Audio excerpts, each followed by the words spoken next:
家己车闸落大雨，地势车兰溪周边严重淹水，伫附近的市街场嘛拢淹水淹到2公尺半遐尼悬，有6万只鸡拢总淹死，设备嘛拢浸水乌油去，损失至少6000万。另外，伫咧屏东的山区嘛，因为连续几日天落大雨，造成拄啊整修好势北大武山步道，阁有2只放弃，到2日前爱暂时封起来修复。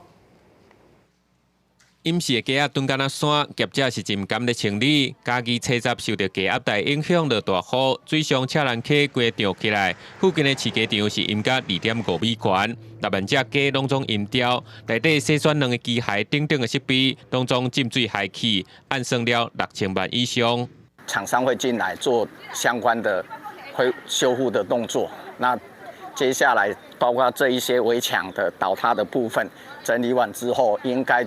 最快的话要半年以上的时间。业者讲，若要搁市项目爱搁开半年，淹水搁造成当地11停水失电，12档个水来，工作人员赶紧洗楼梯、甲涂开涂埋。馆长洪忠牛透早嘛，甲乡长等人来到现场看灾，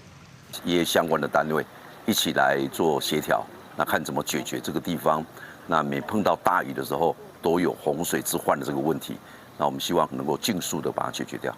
洪忠牛表示，率来甲中央讨论解决淹水问题，车闸大雨造成家己严重的灾情，也若伫屏东嘛受到西南气流影响，山区落大雨，造成北大武山步道有2所在崩塌，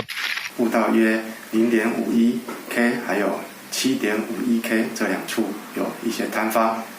那目前已经请厂商在修复之中。 拄则修好势，准备开放的步道，因为车闸大雨，搁再崩落，上无崩有2米深，已经无再条行。步道甲山寮会暂时封到2日，以确保爬山民众安全。记者综合报道。